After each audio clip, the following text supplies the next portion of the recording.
Bismillahirrahmanirrahim. Assalamualaikum warahmatullahi wabarakatuh.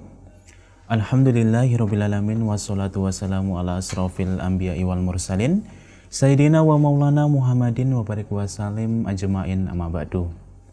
Baik para pendengar dan pemirsa Rumaiso TV dan Radio DS, kembali lagi bersama saya Maulana, yang mana di kesempatan siang menjelang sore hari ini kembali kita berjumpa kembali tentunya untuk menghadirkan di ruang dengar dan juga di layar kaca Anda, yaitu tidak lain dan tidak bukan adalah live dari kajian bersama beliau Ustadz Muhammad Abdul Tuasikal, yang mana di kesempatan kali ini kembali kita akan membahas, yaitu tidak lain dan tidak bukan adalah Kitab Syama'il Muhammadiyah dari karya Imam Tirmizi.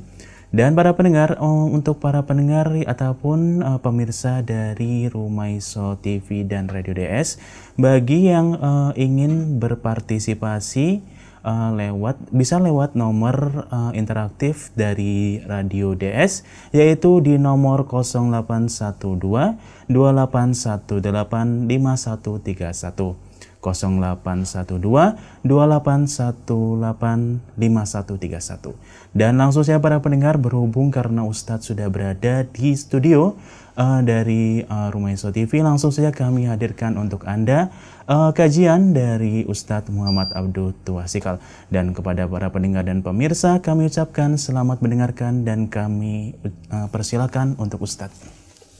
Bismillahirrahmanirrahim. Assalamualaikum warahmatullahi wabarakatuh. Innal hamdalillah nahmaduhu wa nasta'inuhu wa nastaghfiruh wa na'udzu billahi min syururi anfusina wa sayyiati a'malina. May yahdihillahu fala mudilla lahu wa may yudlil fala hadiyalah. Wa asyhadu an la ilaha illallah wahdahu la syarikalah wa asyhadu anna sayyidana Muhammadan abduhu wa rasuluh. Allahumma shalli ala nabiyyina Muhammad wa ala alihi wa man tabi'ahum bi ihsanin ila yaumiddin. Allahumma inna nas'aluka ilman nafi'a wa rizqan thayyiba wa amalan mutaqabbala. Puji syukur pada kesempatan siang hari ini, walhamdulillah kita bersyukur pada Allah atas nikmat karunia dari Allah.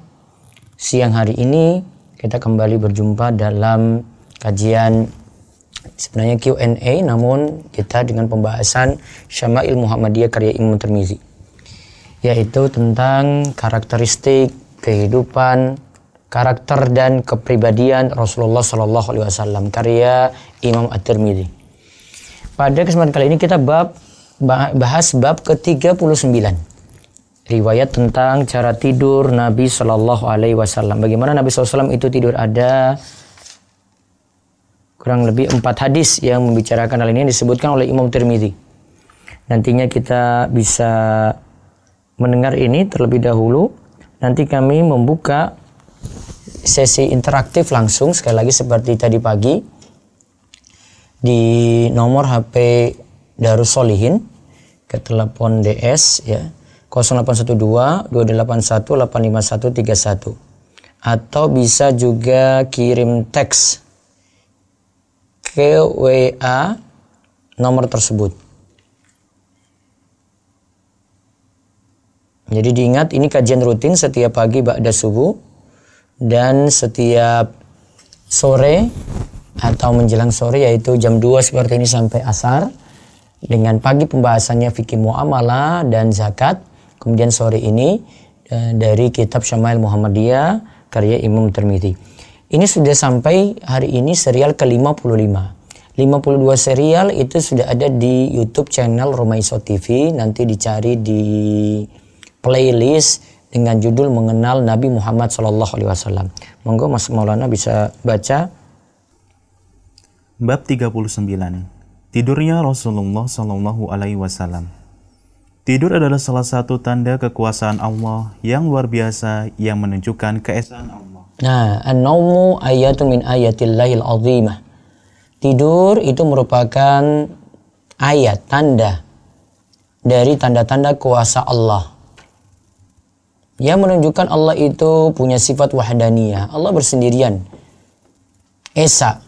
Karena manusia butuh pada Allah, kita sangat butuh sekali kehidupan, dan ini kita memintanya kepada Allah. Dan Allah yang mengatur itu semuanya. Allah tidak butuh istirahat, makhluk butuh istirahat, tanda makhluk itu lemah, tanda kita itu lemah dalam hal ini. Maka jadi perenungan bahwasanya kita butuh akan hal ini, tanda itu kelemahan kita dan itu tanda bagaimana kuasa Allah serta keesaan Allah Subhanahu wa taala. Terus kemampuannya yang sempurna dan Dia mengatur alam semesta ini. Allah Subhanahu wa taala berfirman, dan di antara tanda-tanda kekuasaannya adalah tidur kalian di waktu malam dan siang hari, dan usahamu mencari sebagian dari karunia-Nya.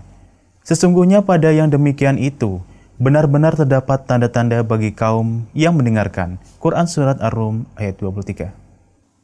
Surat Ar-Rum ayat 23. Wa min ayatihi manamukum bil-laili wan-nahar. Dan di antara kuasa Allah, tidur kalian pada malam dan siang hari. Wabtigha'ukum min fadlihi. Dan bagaimanakah kalian mengharap min fadlihi, karunia Allah. Inna fi dzalika laayatil liqaumi yasma'un. Sesungguhnya ini adalah tanda bagi orang-orang yang mau mendengar. Terus tidur juga merupakan rahmat Allah kepada hamba-hambanya dan karunia-Nya kepada mereka. Tidur juga merupakan rahmatum minallahi bil ibad. Kata Syekh Abdul Razak, tidur ini merupakan rahmat Allah bagi hamba.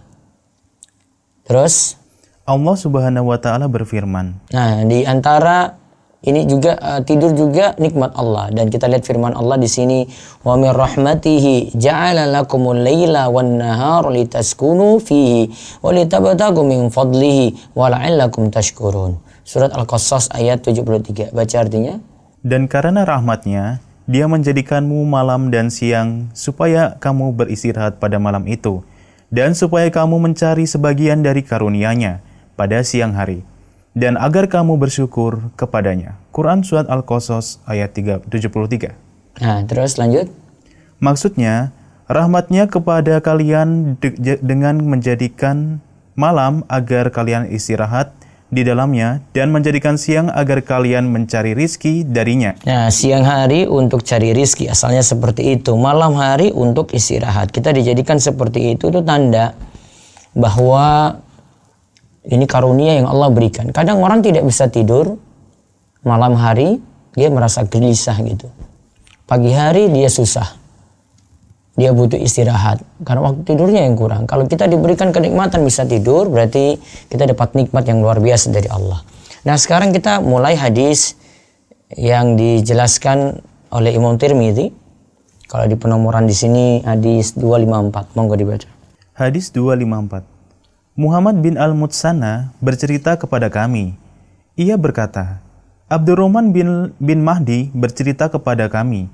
Ia berkata, Israel bercerita kepada kami dari ibu Abu Ishaq, dari Abdullah bin Yazid, dari Al-Bara bin Azib, bahwa Nabi SAW jika sudah pada posisi berbaring, beliau meletakkan telapak kanannya, tangan kanannya di bawah pipi kanannya.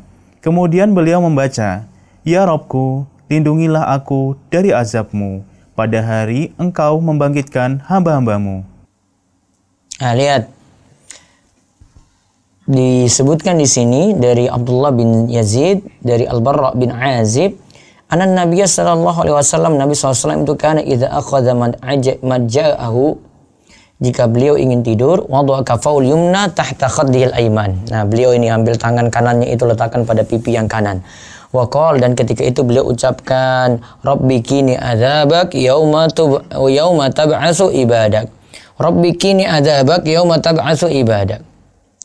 Ya Rabbku, peliharalah diriku dari siksamu pada hari saat engkau membangkitkan, yaitu membangkitkan hamba-hambamu. Nah, di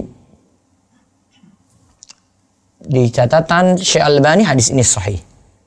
Terus lihat lagi hadis berikutnya. Hadis 255. Muhammad bin Al-Mutsana bercerita kepada kami. Ia berkata, Abdurrahman bercerita kepada kami. Ia berkata, Israel bercerita kepada kami dari Abu Ishaq, dari Abu Ubaidah, dari Abdullah dengan redaksi yang sama. Dan Nabi SAW bersabda, pada hari engkau mengumpulkan hamba-hambamu. Dalam hadis ini ada 3 adab yang disunahkan bagi setiap muslim ketika sudah berada di atas ranjangnya. Pertama, tidur dengan posisi miring ke sisi kanan. Nah, kita lihat hadis yang kedua tadi, yauma tajma'u ibadah. Pakai lafaz yauma tajma'u ibadah. Sama-sama dari hadis Al-Bara' bin Azib. Disebutkan hadis semisal tadi, namun pakai kalimat yauma tajma'u ibadah. Di sini dikatakan ada 3 adab yang disunahkan, yang dianjurkan bagi muslim ketika dia mau tidur. Yaitu yang pertama, al-ittija'u ala syikil aiman. Berbaring pada sisi kanan. Terus? Kedua, meletakkan telapak tangan kanan di bawah pipi kanan. Nah, lihat. Berbaring pada sisi kanan. Jadi sisi ini ya. Terus meletakkan tangan kanan pada pipi kanan. Lalu satu lagi. Ketiga, membaca doa. Ya Robku, lindungilah Rabbi aku. kini adzabak yauma tab'asu ibadak. Rabbi kini adzabak yauma tab'asu ibadak. Yaitu baca. Ya Robku, lindungilah aku dari azabmu pada hari engkau membangkitkan hamba-hambamu. Nah, terus ada keterangan itu. Maksudnya, aku memohon kepadamu, wahai Robku, agar engkau melindungiku dari azabmu pada hari engkau membangkitkan hamba-hambamu untuk dihisab. Nah, di sini kita minta kepada Allah, as'aluka ya Rabbi ya, antakiyani adzabak yauma tab'atsu ibadak lil hisab. Aku mohon kepadamu wahai Rabbku supaya diselamatkan dari azab pada hari ya engkau membangkitkan hamba-hambamu nanti ketika dihisab. Ya Rabbi kini adzabak yauma tab'atsu ibadak. Ya Allah, selamatkanlah aku dari siksa pada hari engkau membangkitkan hamba-hambamu. Nah, bisa baca lagi di bawah keterangan ada Syekh Abdul Razak katakan. Baca. Doa ini sangat sesuai dengan kondisi saat itu. Karena tidur mengingatkan kita pada kematian. Bahkan tidur itu adalah salah satu bentuk kematian. Nah, Syekh Abdul Razak katakan, bal inna nauma wafatun. Tidur itu salah satu bentuk kematian. Terus? Dan di belakang nanti akan disebutkan hadisnya bahwa Nabi SAW berdoa ketika bangun tidur. Nabi SAW berdoa ketika bangun tidur, Alhamdulillahilladzi ahyana ba'dama amatana wa ilaihin nusyur. Baca artinya? Segala puji bagi Allah yang telah menghidupkan kami setelah mematikan kami, dan hanya kepadanya kita dibangkitkan. Nah, terus? Kematian itu setelah dibangkitkan. Kematian itu setelah dibangkitkan, ya. Dikumpulkan, dihisap, dan diberi balasan. Tidur itu mengingatkan pada semua itu, sehingga sangat cocok untuk membaca doa di atas. Nah, tidur itu mengingatkan nanti. Kita tidur, mati berarti kan? Bangkit berarti nanti dibangkitkan pada hari kiamat. Sehingga doa bangun tidur itu cocok dengan keadaan kita. Alhamdulillahilladzi ahyana ba'dama amatana wa ilaihin nusyur. Terus hadis yang berikutnya, hadis 256. Hadis 256. Mahmud bin Ghailan bercerita kepada kami. Ia berkata, Abdul Razak bercerita kepada kami. Ia berkata, Sufyan bercerita kepada kami dari Abdul Malik bin Umair, dari Ribbi bin Hirasi, dari Hudzaifah. Ia berkata, Nabi SAW ketika merebah ke atas tempat tidurnya, beliau berdoa, Ya Allah, dengan namamu aku mati dan aku hidup. Dan jika bangun tidur, maka berdoa, segala puji bagi Allah yang telah menghidupkan kami kembali setelah mematikan kami. Lihat di sini ada dua doa yang diajarkan, yaitu ketika mau tidur. Yaitu karena Nabi SAW kata Hudzaifah, karena Nabi SAW idza awa ila firashi. Ketika Nabi SAW mau beranjak tidur, beliau baca Allahumma bismika amutu wa ahya. Ingat ya lafaznya, Allahumma bismika amutu wa ahya. Ada lagi dengan lafaz yang lainnya, bismika Allahumma ahya wa amut. Ada berbagai macam di sini. Lafaz-lafaz ini saya kumpulkan di Riyadhus Shalihin ada berbagai macam lafaz ini, semuanya dibolehkan. Bisa cek di website rumahisa.com doa sebelum tidur. Saya pernah bahas ini. Terus ketika bangun tidur membaca alhamdulillahilladzi ahyana ba'dama amatana wa ilaihin nusyur. Seperti yang tadi kita dengar bagaimana penjelasan Syekh Abdul Razak tentang hadis ini. Dibaca keterangannya. Sabda Nabi Shallallahu Alaihi Wasallam, dengan namamu, huruf ba yang artinya dengan. Di sini untuk meminta pertolongan. Frasa di atas berhubungan dengan kata kerja, aku mati dan aku hidup. Maksudnya, atas hidup dan matiku. Allah Subhanahu wa Ta'ala berfirman, katakanlah, sesungguhnya salatku, ibadahku, hidup dan matiku hanyalah untuk Allah Rabb semesta alam. Quran Surat Al-An'am ayat 162. Qul inna salati wa nusuki wa mahyaya wa mamati lillahi rabbil alamin. Al-An'am ayat 162. Ya, sesungguhnya salatku, nusukku, ibadahku itu hanya ditujukan pada Allah saja.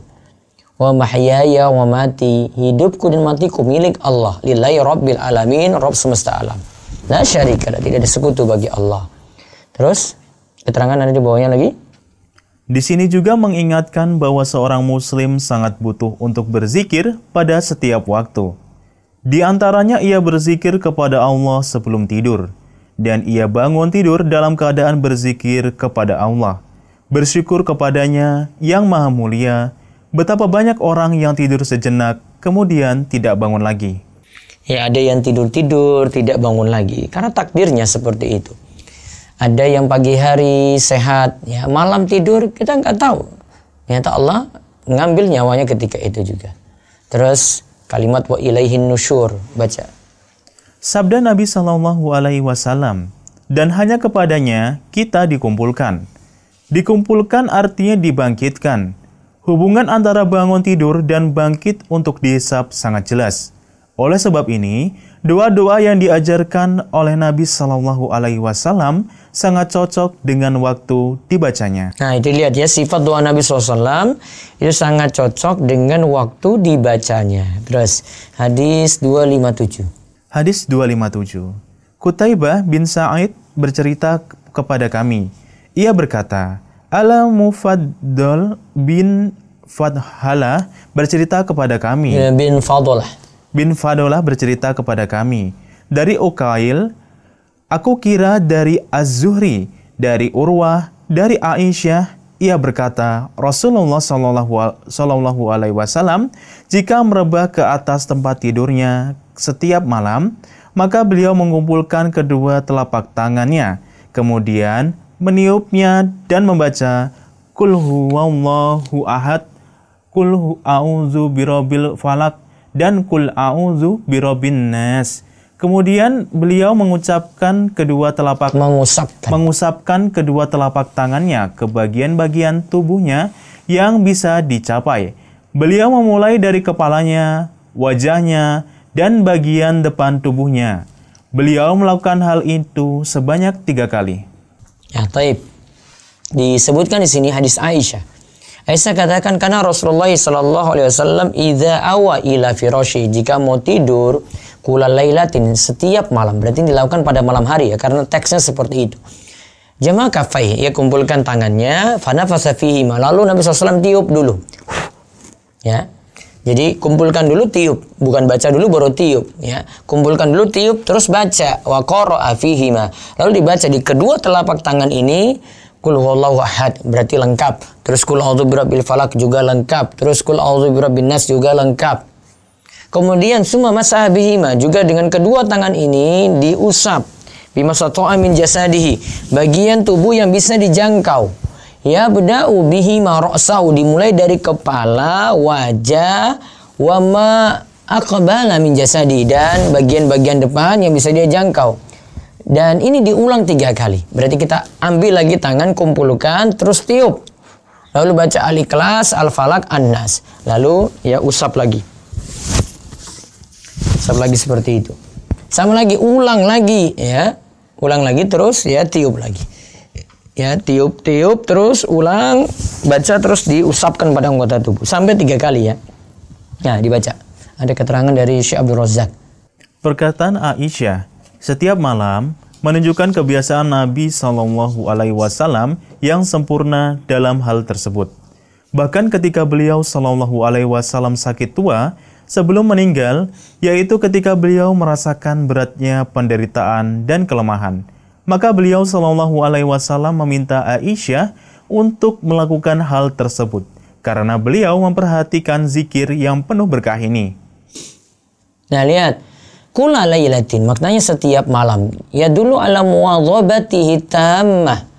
Ini menunjukkan kebiasaan Nabi SAW melakukan itu. Hatta innahu sallallahu alaihi wasallam fi maradi mautihi lama athqal washtadda bil iya kana ya'mur Aisyah an taf'ala dzalika inayatan bihadza dzikr al mubarak. Sampai-sampai ketika Nabi SAW itu dalam keadaan menghadapi kesulitan ketika mau menjelang meninggal, di sini sakit ya. Sakit karena mau meninggal dunia, maka diperintahkan Aisyah, Nabi SAW masih melakukan zikir semacam itu. Nah, terus jama' kaffaihi, mengumpulkan 2 telapak tangannya. Maksudnya, coba dilanjutkan. Perkataan Aisyah, beliau mengumpulkan kedua telapak tangannya.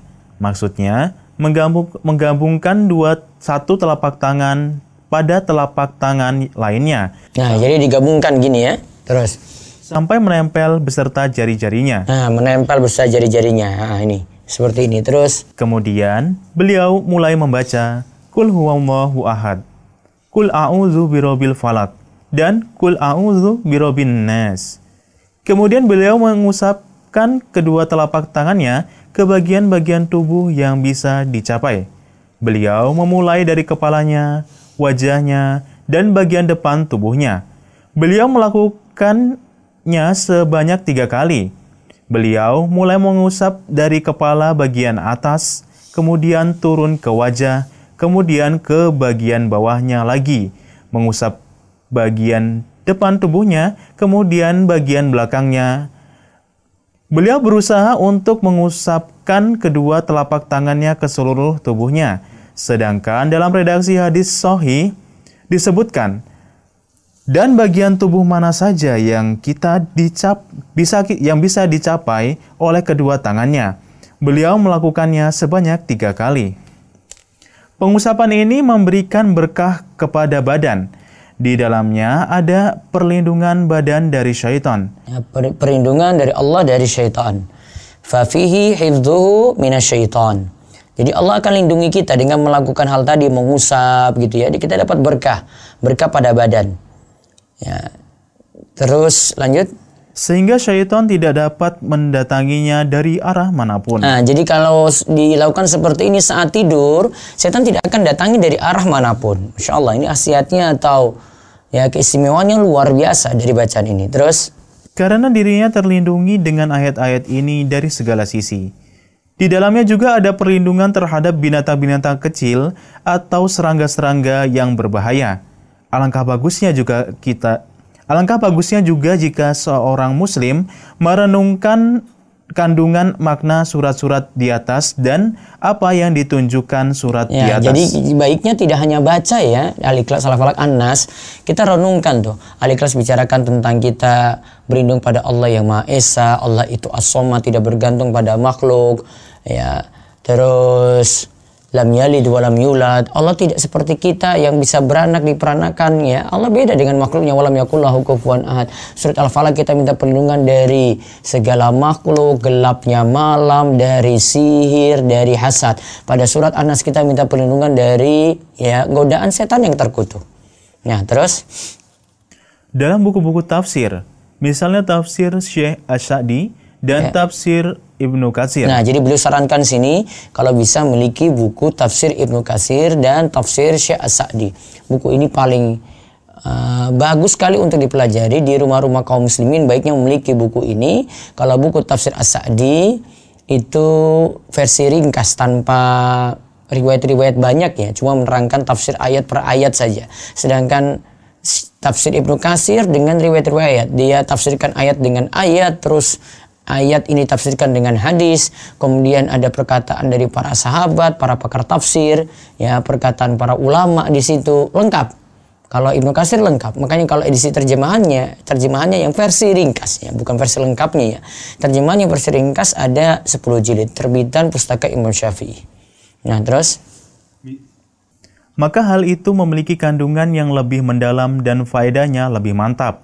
Barang siapa yang membaca surat-surat perlindungan ini, 3 surat di atas, dengan mengetahui makna yang terkandung di dalamnya, maka keadaannya berbeda dengan orang yang hanya sekedar membacanya dan tidak mengetahui makna yang terkandung di dalamnya. Nah, lihat itu ya, beda. Orang yang belajar tafsirnya dengan yang tidak belajar. Cuma baca Qul huwallahu ahad saja, lewat begitu saja. Qul a'udzu birabbil falaq, lewat begitu saja. Qul a'udzu birabbin nas, lewat begitu saja tanpa memahami maknanya. Maka itu pentingnya di situ. Ya, kalau mau lebih sempurna sih, biar kitab tafsir juga kita benar-benar resapi, ya kuasai bahasa Arab, terutama ilmu nahwu shorof. Nah, itu dipelajari. Wallahu a'lam. Terus Hadis 258. Muhammad bin Bashar bercerita kepada kami. Ia berkata, Abdurrahman bin Mahdi bercerita kepada kami. Ia berkata, Sufyan bercerita kepada kami dari Salamah bin Kuhail, dari Quraib, dari Ibnu Abbas, bahwa Nabi SAW tidur sampai mendengkur. Kemudian Bilal menemui beliau dan memberitahu ke beliau datangnya waktu sholat. Kemudian beliau berdiri dan sholat tanpa berwudu lagi. Dalam hadis ini ada kisahnya. Perkataan Ibnu Abbas mendengkur adalah suara yang keluar dari orang yang tidur. Dari suara itu dapat diketahui bahwa tidurnya sangat pulas. Sautun yasduru minan naim. Ada suara yang keluar dari orang yang tidur. Wa ya'lamu bihi annahu mustaghraqun fin naum. Itu tanda bahwasanya beliau benar-benar tidur pulas ketika itu. Nah, di sini Rasulullah SAW nama hatta nafakha. Rasulullah SAW itu tidur sambil mendengkur tadi. Wa kana iza nama nafakha. Ketika beliau tidur seperti itu memang pulas. Fa'atahu Bilalun fa'adzanahu bis-shalah. Bilal datang kemudian azan untuk salat faqam. Kemudian Nabi SAW itu berdiri wa shalla, dan beliau salat walam yatawadda, tanpa berwudu lagi. Catatannya di sini Syekh Al-Albani itu katakan di sini sahih. Ya, terus perkataannya. Kemudian Bilal menemui beliau dan memberitahu ke beliau datangnya waktu sholat. Maksudnya, memberitahu beliau dan memanggil beliau untuk sholat. Kemudian beliau berdiri dan sholat tanpa berwudu lagi. Ini sebagaimana yang dijelaskan oleh para ulama, termasuk diantaranya kekhususan Nabi SAW. Beliau SAW bersabda tentang para nabi. Fa'atau Bilalun fa'adzanahu bis-shalah. Kemudian faqama shalah walam yatawadda. Ini kekhususan dari Nabi, yaitu hadisnya, inna ma'syarul anbiya tanamu a'yununa wala tanamu qulubuna. Kalau para nabi itu, ya, mereka tidur cuma matanya saja, namun hatinya tidak pernah tidur. Nah, terus lanjut lagi. Sesungguhnya kami, para nabi, mata kami tidur, tetapi hati kami tidak tidur. Nah, para nabi itu matanya saja yang tidur, tapi hatinya tidak tidur. Lalu, wafil hadis kisah. Perkataan penulis. Dalam hadis ini ada kisahnya. Kisah ini akan disebutkan dalam riwayat penulis berikutnya. Nah, kisah ini akan disebutkan riwayat penulis berikutnya. Baca lagi. Hadis 259. Ishaq bin Mansur bercerita kepada kami. Ia berkata, Affan bercerita kepada kami. Ia berkata, Hamad bin Salamah bercerita kepada kami dari Sabit, dari Anas bin Malik, bahwa Rasulullah SAW jika menuju tempat tidurnya, beliau berdoa, segala puji bagi Allah yang telah memberi kami makan, minum, kecukupan, dan memberi kami tempat kembali.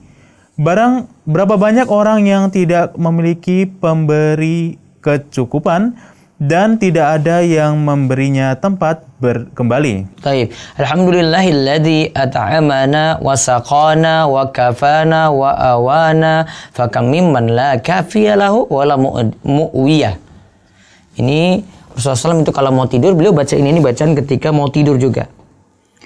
Diartikan segala puji bagi Allah yang telah memberi kami makan dan memberi kami itu minum, mencukupkan kebutuhan kami serta memberi tempat tinggal kepada kami. Betapa banyak orang yang tidak memiliki tempat tinggal dan tidak berkecukupan. Nah, terus dari Abu Qatadah. Sabda Nabi Shallallahu Alaihi Wasallam. Ini masih ada keterangan? Ya, baca dulu keterangannya. Segala puji bagi Allah yang telah memberi kami makan, minum. Maksudnya, segala puji bagi Allah yang telah memberi kami makanan yang merupakan suplemen untuk badan dan memberi kami minuman yang dengannya dapat dihilangkan rasa dahaga. Kecukupan.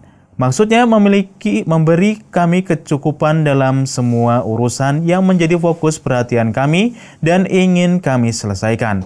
Dan memberi kami perlindungan yang cukup dari keburukan yang kami khawatirkan, baik berupa permusuhan dari musuh atau kezaliman dari orang yang berbuat zalim.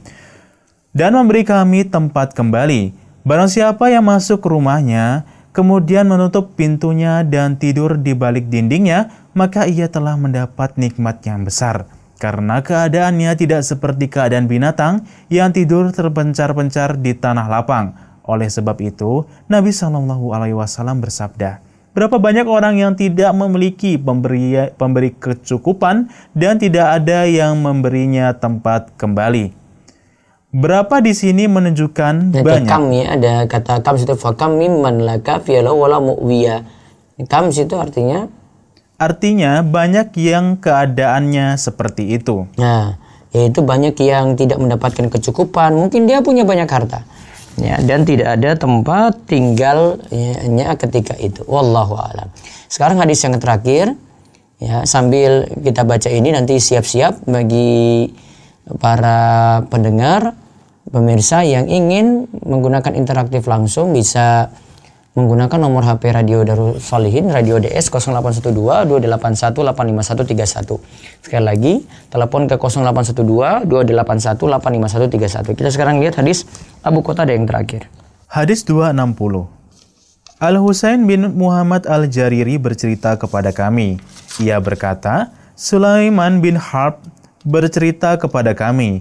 Ia berkata, Hamad bin Salamah bercerita kepada kami.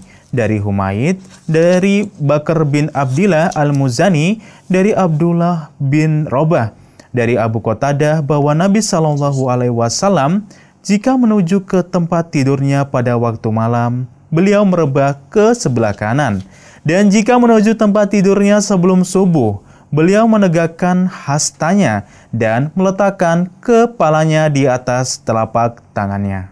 Lihat, anna Nabi sallallahu alaihi wasallam karena idza arrasa bilailin, Nabi SAW ketika hendak tidur di malam hari, beliau berbaring ke sebelah kanan. Seperti tadi sudah kita lihat ya dalam hadis yang awal ya. Yaitu tadi yang dari Al-Bara' bin Azib. Beliau berbaring ke sebelah kanan, jika beliau berbaring menjelang subuh, beliau menegakkan hastanya dan meletakkan kepala beliau di atas telapak tangannya.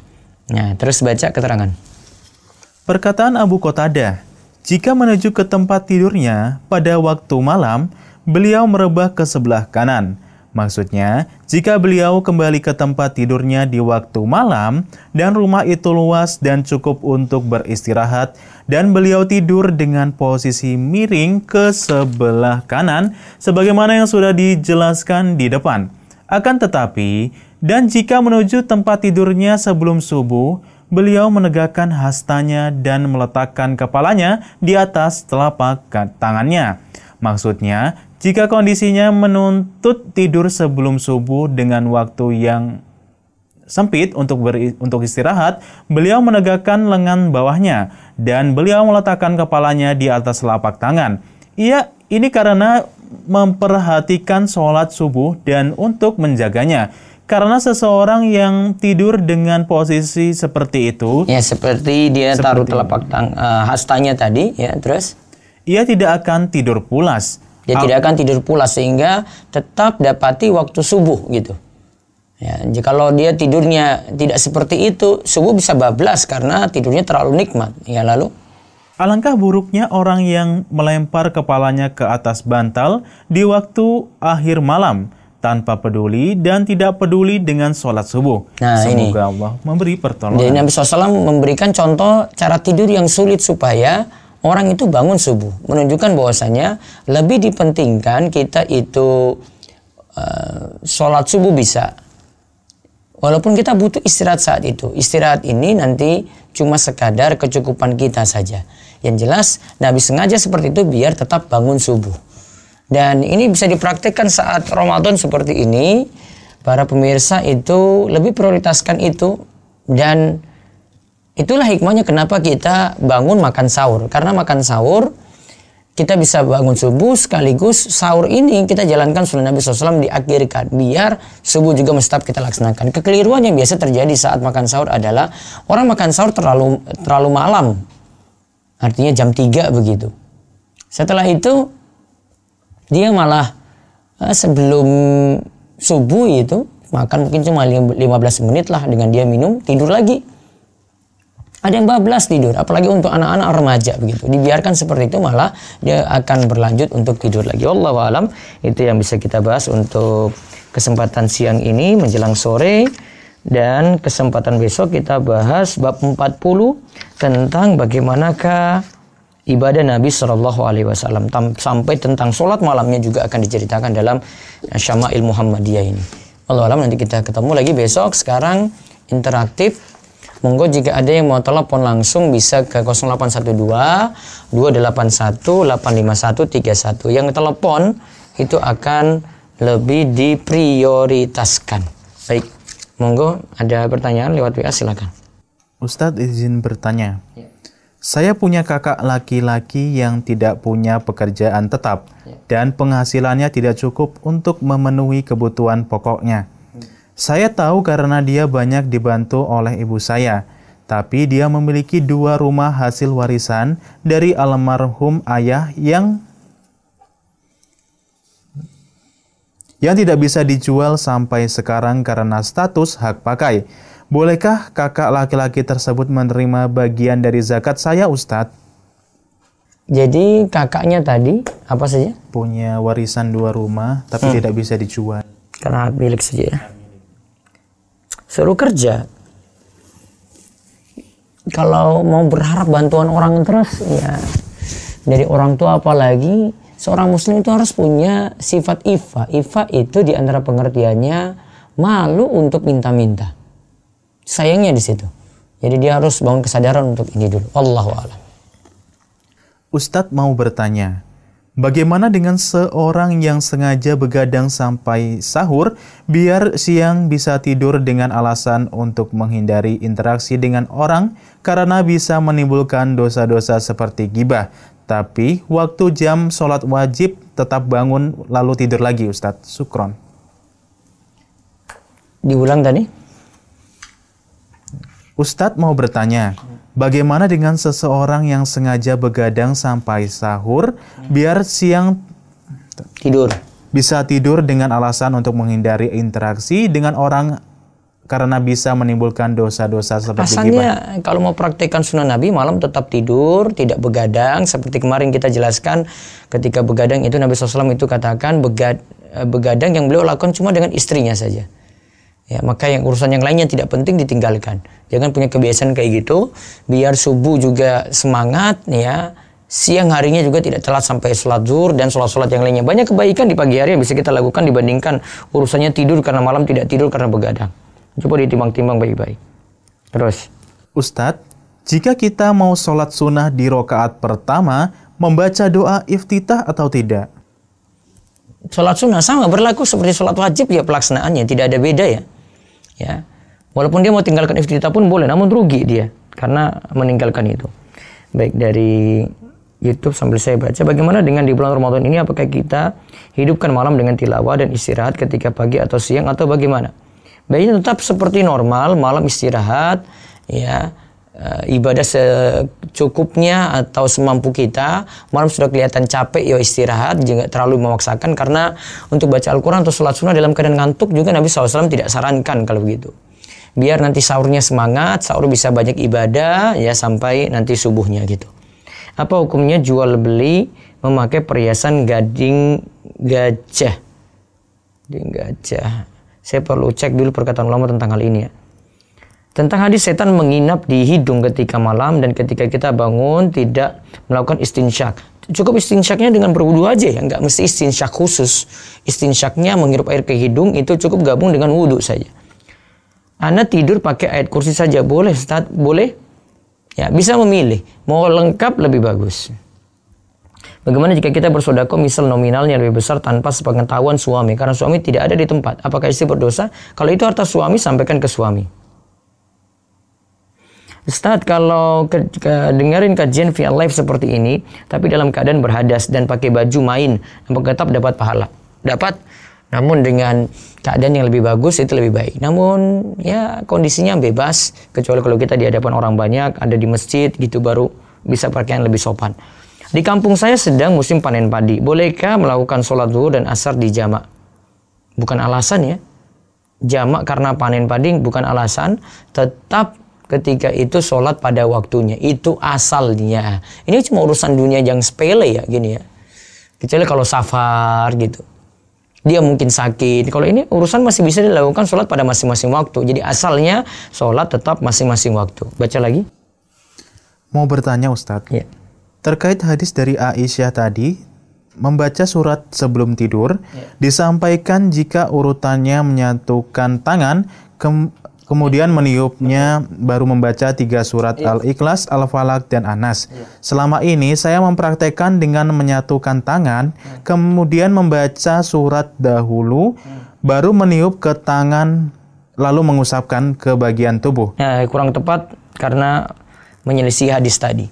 Saya baca riwayat-riwayat cuma seperti itu saja. Jadi saran saya, kumpulkan tangan, tiup dulu, terus baca ayat, baru usap. Itu yang lebih tepat. Ada lagi? Ustadz, bagaimana cara melawan was-was? Karena setiap anak menuntut ilmu, pasti ada rasa was-was terhadap ilmu tersebut. Ilmunya harus ditambah lagi. Masih kurang ilmunya, sehingga was-was sering ada.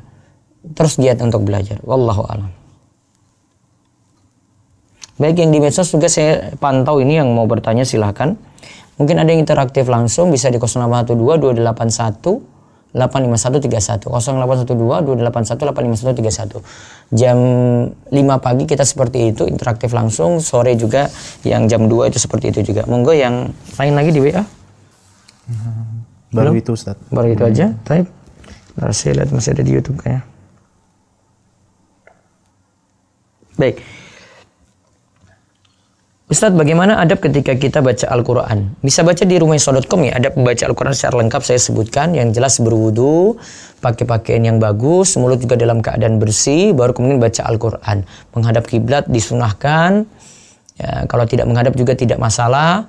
Kemudian memulai baca Al-Quran dengan ta'awudz. Kalau itu di awal surat, selain surat Al-Baqarah, baca Bismillahirrahmanirrahim. Zikir setelah Idul Fitri sama Ustadz, sama seperti sholat wajib, tidak ada zikir tertentu, maka tidak perlu pakai zikir setelah sholat wajib. Ustadz, apakah rakaat terakhir pada witir surat yang harus dibaca 3 kul? Bisa 3 kul, bisa juga cuma 1 saja, yaitu surat Al-Ikhlas. Ustadz, bolehkah kita berzikir tanpa menutup aurat? Karena kadang kita dalam keadaan di dalam rumah dan tidak memakai jilbab. Boleh, Bu Sri Dwi Rostiani, boleh seperti itu. Taib. Boris, baik, kalau tidak ada kita cukupkan karena 5 menit lagi azan asar. Mudah-mudahan manfaat dan sampai jumpa besok pagi lagi. Besok pagi insya Allah kita bahas fikih muamalah, ngasih tentang berbuat curang dalam jual beli. Bagi anak-anak yang mau ikut dengan Bunda bisa ikut kajian sore bersama kami. Nanti bahas Al-Bidayah wan Nihayah karya Ibnu Katsir jam 5 sore, jam 5 kurang seperempat sampai setengah 6. Ya, siapkan buku tulis dan juga catatan untuk nanti ada tulisan Arab yang mesti dicatat. Ya, demikian. Mudah-mudahan manfaat. Kita cukupkan, kita tutup dengan doa kafaratul majlis. Subhanakallahumma bihamdik, asyhadu alla ilaha illa anta, astaghfiruka wa atubu ilaik. Assalamualaikum warahmatullahi wabarakatuh. Baik para pendengar dan pecinta Radio Darus Sholihin serta pemirsa dari Rumaiso TV, telah kami hadirkan tadi untuk Anda tidak lain dan bukan adalah live dari kajian bersama beliau Ustadz Muhammad Abdul Twasikal, yaitu Q&A Makin Kenal Nabi Sallallahu Alaihi Wasallam dari kitab Syama'il Muhammadiyah karya Imam Tirmizi. Semoga dapat bermanfaat untuk para pendengar sekalian dan juga pemirsa Rumah Islam TV. Dan kami tutup perjumpaan kita pada kesempatan kali ini dengan membaca doa kafaratul majelis. Subhanakallahumma wa bihamdika asyhadu alla ilaha illa anta astaghfiruka wa atubu ilaik. Wassalamualaikum warahmatullahi wabarakatuh.